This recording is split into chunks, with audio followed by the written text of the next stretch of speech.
Welcome to Unit 2, Section 4. In this section of notes, we're going to be talking about the Watergate scandal, one of the biggest scandals to ever hit the United States, one of the greatest constitutional crises since the Civil War. And we're also going to be talking about modern possible constitutional crises that you might be able to pick for your prospectus or your essay, okay? So this is going to be our topic that we're going to be looking at. Here's our objectives. Our focus question stays the same. What is the next constitutional crisis? Which we're going to go into a little bit more detail today on that to kind of help you get an idea of what you could write about. Objective 1, how was Watergate, how was the Watergate scandal initially discovered? So what kind of generated the whole investigation and behind the scandal itself. Objective 2, what was the purpose for the Watergate scandal? Like, why was there a scandal? What was the motivations behind it all? Objective 3, how did the media play a major role in the scandal? This is going to be one of the most important times where we see the media playing a very, very large role in, and really it establishes the media's power in politics, where before they had definitely some power, but not like they did after the Watergate scandal. Then we're going to be looking at objective 4. What was the smoking gun against Nixon? What proves that there actually was a crime committed, or that demonstrates that he did something wrong, that there was some wrongdoing? And then objective 5. What is a Watergate? How is Watergate a constitutional issue? Okay. Now I'm also I'm not going to put objective 6, but I would like you guys to know. I would like you to write down several of these examples of what could be modern day constitutional crises, simply so that way when you look back you can see kind of some issues. Even if you look back, from a while now, you can see, oh, these were current issues at that time period. So let's go ahead and get started with Watergate. Now, the Watergate scandal was between 1972 and 1974. Give you a little bit of background here. Richard Nixon wins. He has a fairly large winning. He is a Republican, and he's already been in office for one term. So he's already served for 4 years. He's up for re-election in 1972. In this year, he's going to serve 2 years of another term when he gets the scandal kind of doesn't break. The scandal actually breaks in 1972. It takes 2 years for the scandal to really be discovered. And so you guys thought that, the Russia investigated and Trump was long. The scandal between Nixon was considerably long too. Okay? So that's going to be what it's about. Now, the Watergate scandal, the reason it's called Watergate is this is a hotel right here. So in this hotel, it's called the Watergate Hotel. And it's right here in Washington, D.C. I've passed it before on this road on American Heritage. Maybe we can drive past it at some point in time. But this hotel was home to the DNC, the Democratic National Committee. And this committee was held up there in the hotel. This Democratic National Committee was up to try to challenge Nixon in his reelection. They were trying to propose a Democrat candidate that they believe could win against him. And so this is where they're at. This is where their headquarters is at this hotel.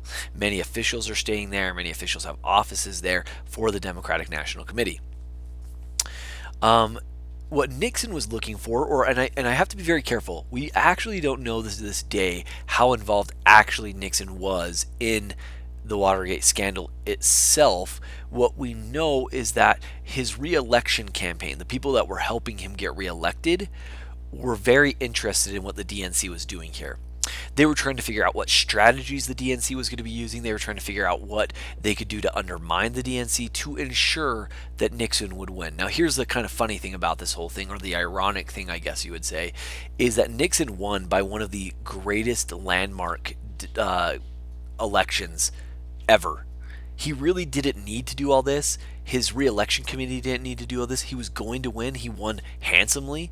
But he kind of, and I don't want to use the word paranoid because sometimes he gets marked as paranoid too much, but he did have, to a degree, he was somewhat paranoid. He really did think that people were out to get him, and in this case, he really wanted to know the strategies. And again, I have to be careful. We don't know to this day really if Nixon knew about everything going on here, but we know his re-election campaign did, and what we're going to find out is that he's guilty of trying to cover it up. We'll explain a little bit more what that means. Anyway, Richard Nixon's committee, the re-election committee, they break into the hotel. They did a couple different things. They would actually take tape, and they would take the lock on the door so they could get in and out easily um, between those the house maids actually would tape these doors so that way they could get in and out with the big things of laundry that they were doing without having to keep unlocking every time. And so they did this, and pretty soon Nixon's reelection committee started doing the same thing. They saw this, so they started to keep the doors like that. Now, security eventually at the hotel gets a little bit suspicious of this, so they start to look at it a little bit more, and eventually what they find is that there's these guys who are breaking into the hotel. That's really all they know at this point. What these guys are doing is they're staying nearby. I don't know if they're actually in the hotel themselves or if they're in a different building, but they're staying nearby. They are or have bugged the phones to the DNC, so they're listening in on the conversations. That it totally seems like spy. It's they're listening in on these conversations. They are trying to get an upper hand on them. They are going through their files, trying to break into their file cabinets, try to figure things out. Well, anyway, these guys eventually get caught. So here we have Richard Nixon denying any involvement in the scandal itself, but eventually his henchmen or his re-election committee guys, they get caught. Okay, now when they are caught, they are going to lie to the police. They're going to say the police don't really even have any suspicion that they're involved with anything with politics. They're going to tell the police that they're actually there as criminals. They're trying to steal money. I think there had been some jewels and other money that was being carried at the hotel at different safes, and so they're going to say that that's why they're there. Part of this is because there's some large sums of money. One, I believe, guy was caught with $24,000, which is a significant amount of money in today's. I think it's worth like almost $200,000 into today's money. Okay, and so they're going to feel really suspicious of this. So when these guys get arrested, they start digging a little bit more. Now, over the process of their investigation, they're going to find an address book of one of the men, and they're going to find that there are some addresses to some people at the White House. So here we see a White House number, right?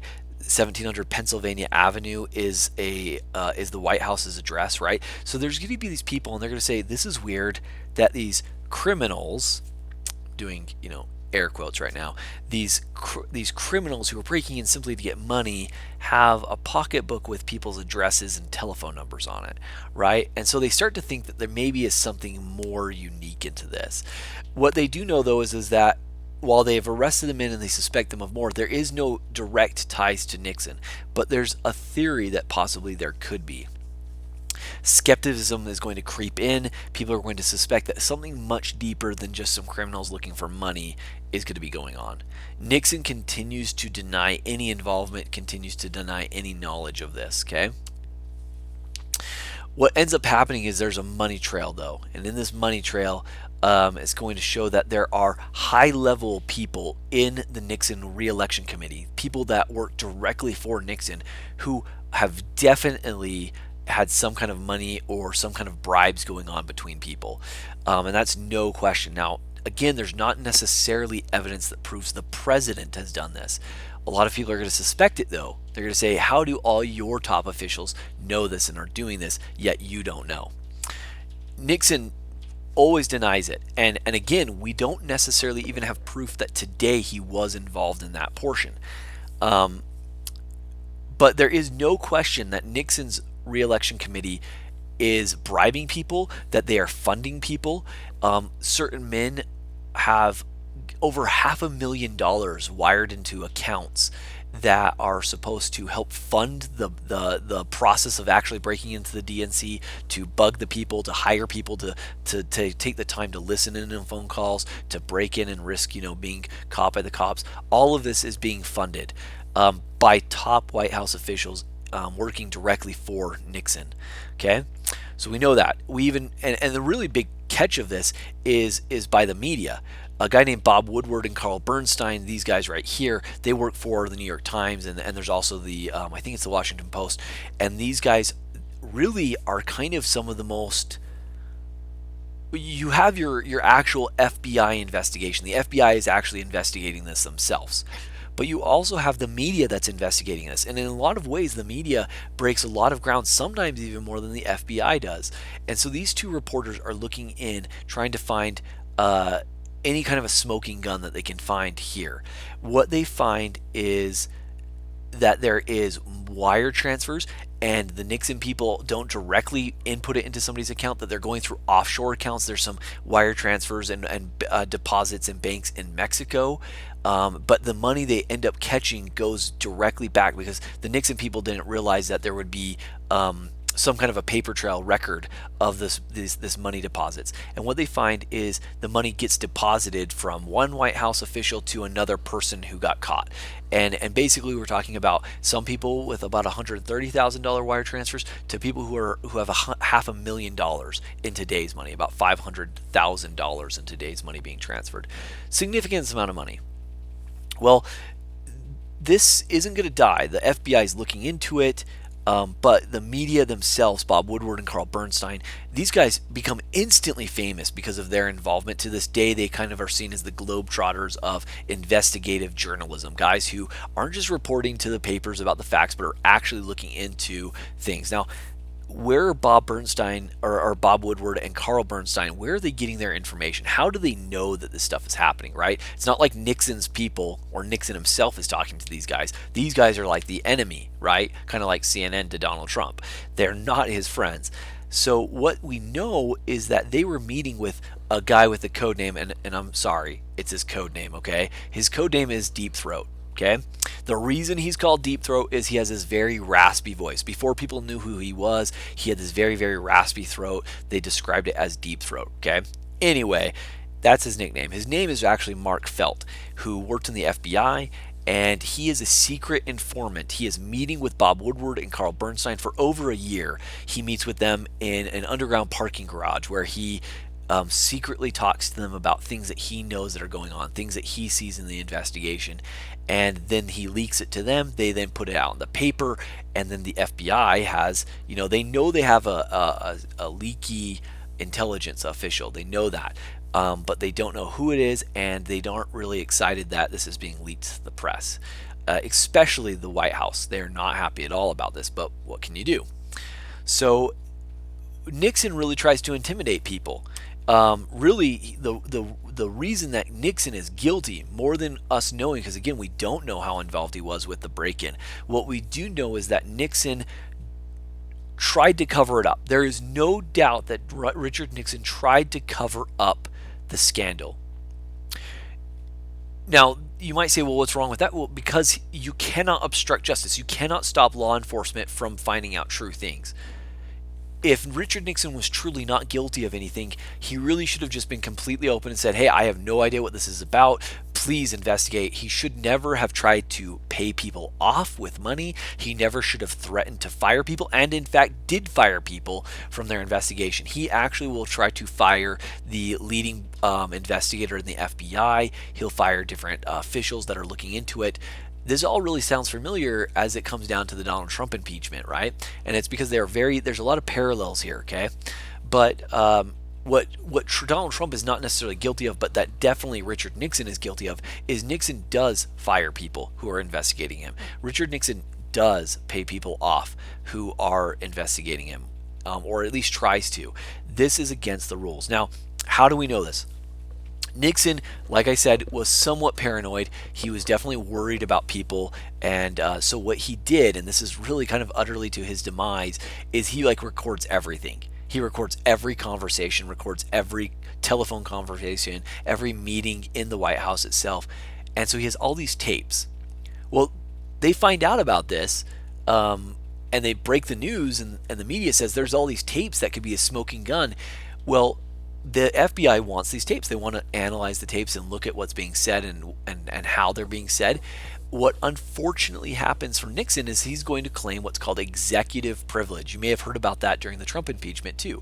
Executive privilege is the privilege that basically the courts have said there are some things that are discussed at the executive level between the president and other people that need to be secret. Not because the people don't deserve to know, but because if we reveal it out in the news, if it's common knowledge with other people, people could die. Right? We have spies all over the world. If we start talking about what they're doing, or if we start talking about, strategic military plans in the news, literally you're talking about soldiers possibly not being able to live because these things are made known public. So Richard Nixon says, you can't see my tapes because they're executive privilege. There's things on there that we really don't want people to know because it could really spell bad things in foreign policy. This is going to go all the way up to the Supreme Court.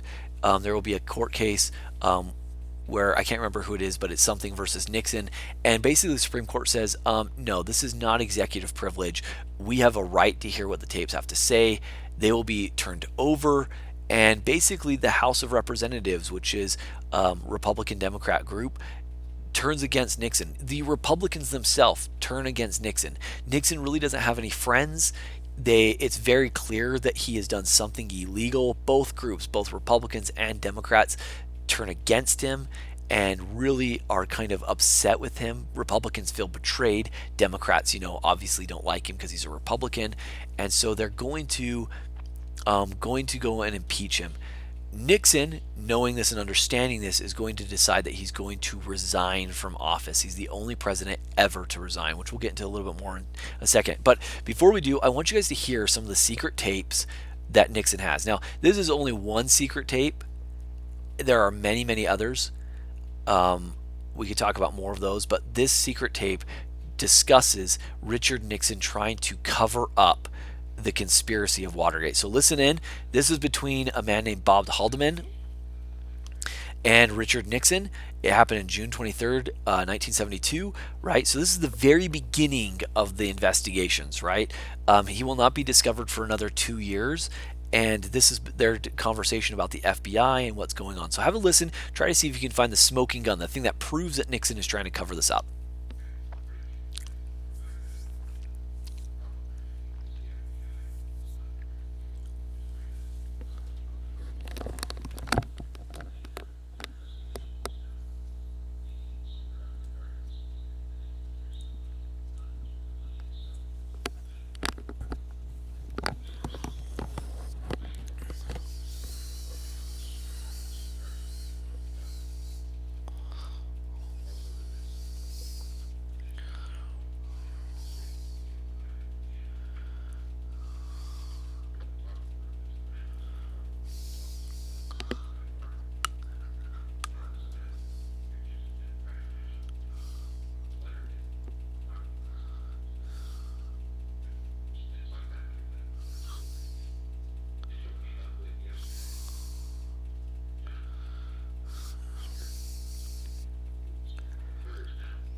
Okay, so that is the scandal right there that you see.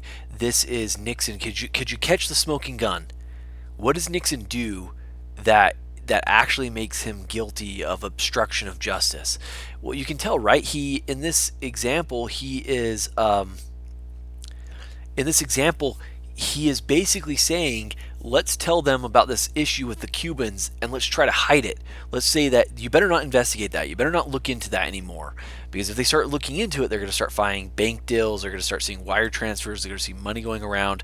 What it's talking about with the Cuba thing is there was a bombing in Cuba and they didn't want it to get back to the president. They didn't want it to come back to him to look like he had done anything with that and his power there. And so this is really a smoking gun because Nixon basically says, with his right hand man here, Haldeman, he says we need to go into NBC, the only news agency even reporting on this thing, and we need to tell them to shut up, to stop talking about it, stop looking into it because we don't want it to come back to us. And Nixon even says this is a scab. If we open this up, there's a whole bunch of other things that are going to come out, some hanky panky that we don't want anything to do with. That has nothing to do with us. So you need to stay out of it. And really, this is him obstructing justice. This is him ordering somebody to stop investigating it. Okay, what this is going to do is this is going to be revealed. It's going to be clear as day that Richard Nixon is guilty of obstruction of justice. There is no question about that. There's other tapes where he literally says, how much money would it take to keep that person quiet? I unfortunately couldn't find the audio. I've heard it myself before. I couldn't find it on YouTube, so that's why I didn't share that one. But there is clear evidence that Richard Nixon obstructed justice and that he tried to bribe people, that he tried to intimidate people to keep quiet and to quit investigating things. What ends up happening is both the Republicans and the Democrats really turn on him and really demonstrate that they're going to impeach him, and that if he gets impeached, he's going to be removed from office, and he'd be the first president and the only president that has ever been actually removed from office from impeachment. And so people are very worried about this. Nixon knows this and understands this, and so Nixon is going to eventually resign from office, and his resignation is a very important aspect of history because it demonstrates a time when Americans were incredibly unified in their distrust for government. Richard Nixon's resignation demonstrates a time when Americans who thought they could trust the government felt betrayed. And so here I want you guys to watch just this clip of Richard Nixon who resigns from office. Period of Watergate, I have felt it was my duty to persevere, to make every possible effort to complete the term of office to which you are elected. In the past few days, however, it has become evident to me that I no longer have a strong enough political base in the Congress to justify continuing that effort. As long as there was such a base, I felt strongly that it was necessary to see the constitutional process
Okay, so that is the clip of Richard Nixon resigning from office. He's the only president ever to have resigned from office. What ends up happening is his vice president, Gerald Ford, takes over. He assumes the next 2 years of Richard Nixon. He immediately pardons Nixon. He says the reason he pardons Nixon. Again, if you don't know this, the executive or the president has a special power called the pardoning power. It allows him to take criminals who are guilty of different things and pardon them. So you could take literally somebody off of death row who is guilty of murder, and you could technically pardon them, which would allow them to get out of jail and to be free. He does this to Richard Nixon, and he says the reason he does so is that it is time to put the Watergate scandal behind us. It is time for us to heal as a country, to move on as a country. It has the exact opposite effect. It makes people feel like Richard Nixon never gets justice. It makes people really upset with Gerald Ford, and there's a reason why he doesn't get elected again, is because he never gets elected because he only serves those 2 years and then he's out. And so people really feel betrayed by this. And this is so important, you guys, because a constitutional crisis can have severe implications from it. And the Richard Nixon Watergate scandal does definitely have this, okay? So Richard Nixon, he resigns. The question then is, okay, we've talked about the scandal, but what's exactly the constitutional crisis? How is the scandal tied back to the Constitution? There are three reasons why this is a constitutionally rooted constitutional crisis. The first one is executive privilege. Those tapes, what level does a president have with executive privilege? What level does he doesn't have it? When Donald Trump was under investigation and impeachment, many of his aides, many people who worked for him, instead of talking about their conversations with the president, they claimed executive privilege, saying that their conversations were protected under executive privilege. They won out. They didn't ever, at least nobody challenged it completely. They never went after them for that. So we see that executive privilege oftentimes has a lot of power, but what level? The Supreme Court under Nixon in the Watergate scandal ruled that those tapes were not covered under executive privilege. Yet with Trump, it seems like those conversations he had with his aides and his cabinet were covered. When does executive privilege begin? When does it not begin? You can understand why this would be an issue. If a president has total executive privilege, then you can't really investigate anything, right? Anything he writes, anything he says, anything he records can be hidden under the executive privilege clause. However, if everything's open, then nothing's safe, and you can really do a lot of harm to a lot of people around the world that work for the president. This is an important issue. Where that level is, it isn't exactly clear. The other thing is obstruction of justice. It's a constitutional crisis because the president literally tried to pay people off and literally tried to intimidate people not to talk, not to investigate. This is definitely where Richard Nixon was guilty, and this is why he would have been impeached and why he would have been removed from office, is because he definitely committed obstruction of justice.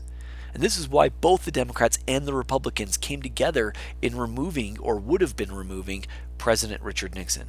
The last thing is impeachment.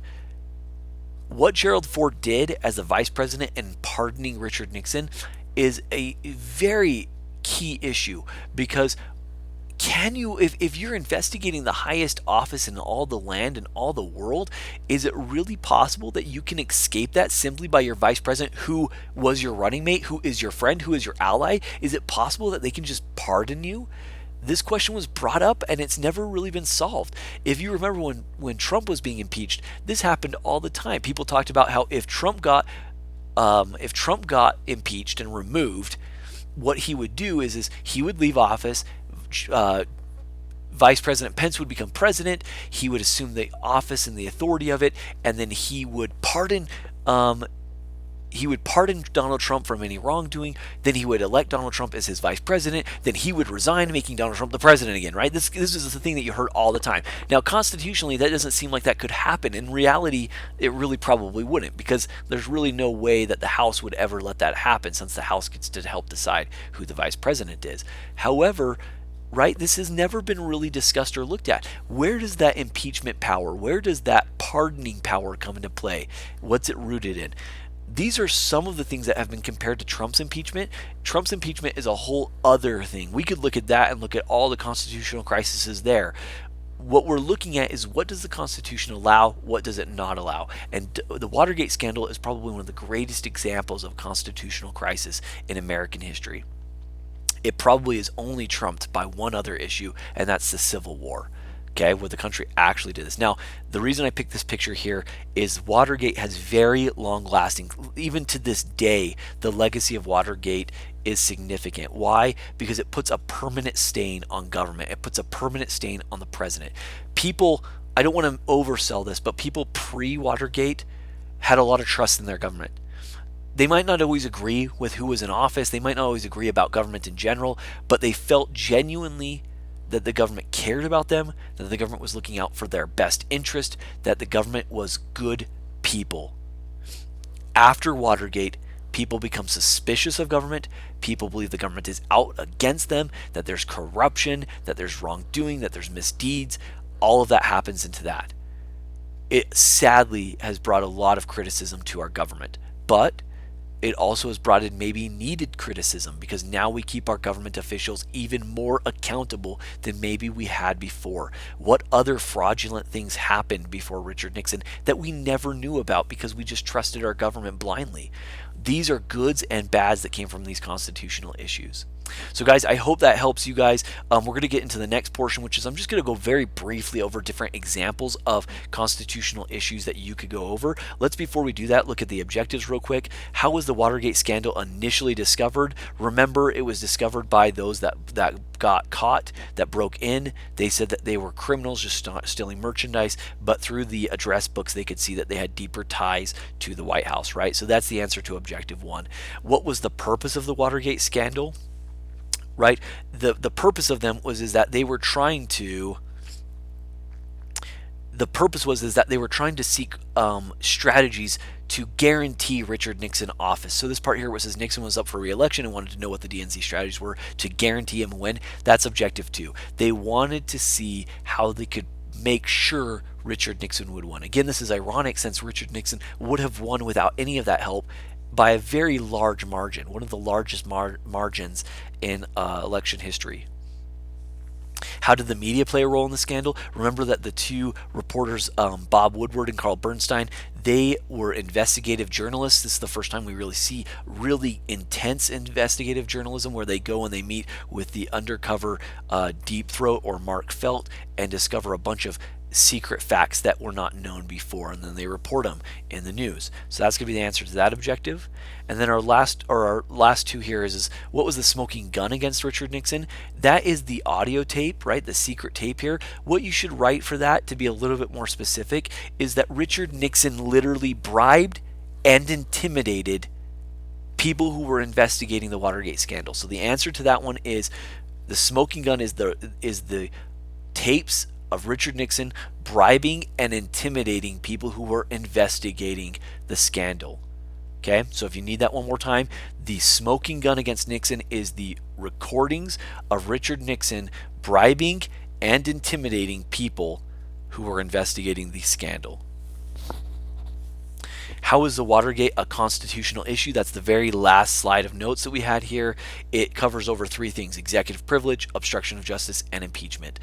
These are the things that it's rooted in. Now that you have the objectives answered, we are now going to go into modern examples. You can pick from any of these, but you want to pick one that you are passionate about, one that you're interested in, and one that you can write about 2 paragraphs about, and what you think is probably going to be the next constitutional crisis. So here are some different modern day examples of a constitutional crisis. One of the most large ones, probably one of the most famous that people like to look at, is abortion. Abortion is rooted in the Fourth Amendment. It's rooted in a bunch of other stuff as well, but the Fourth Amendment seems to be the most important amendment that it's rooted in. It talks about property and women's right and choice with the Constitution, but also fetuses' rights as human beings in life. Where does that begin? Where does that end? It's probably one of the most famous constitutional crises, and the country is really divided on this issue. Okay, so that'd be a great one to look at. But again, only if you're interested in that. You should really want to study this and be interested in it. The second one is going to be gun control. This is one that gets brought up all the time. Every time there's a school shooting, it brings up to the question of what kind of gun control is allowed and what kind of gun control is not allowed. Can we take away weapons? At the same time, if we don't take away weapons, can we do deeper background checks? Can we do mental health checks? Can we do limits on ammo sales and on gun sales? Can we make it so you can't purchase a gun in the same day? These are all different things that could be brought up into, and it's rooted in the Second Amendment. What guarantees people a right to a gun? What does not guarantee them a right? Another one that's really big right now is the pandemic with the virus. There should be, all sorts of constitutional issues here. Can they really make you wear a mask? Can they, if a vaccine, which it sounds like there's a vaccine coming out now, can they really force you to take that vaccine if you don't want to?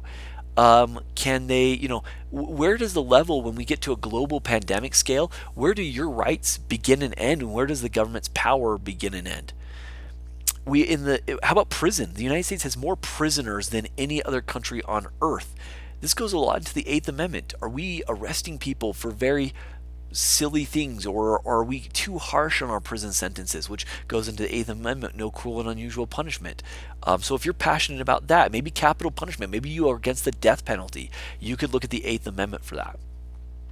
You could do speech, safe speech, and hate speech, where we have, some places that say you shouldn't be able to talk about certain things because that might offend or hurt people's feelings. On the other hand, we have people who say, no speech matters, even if it incites violence. What if you are encouraging people to kill other people or hurt other people? Where does that begin and end in your First Amendment, right?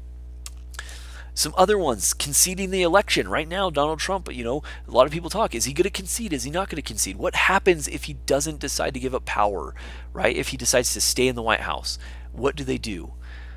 How about military against the citizens? If a president mobilizes the military to squash, for instance, the rebellions or the revolts or the looting or the graffiti, can the president do that? Can he use an actual military on his own people?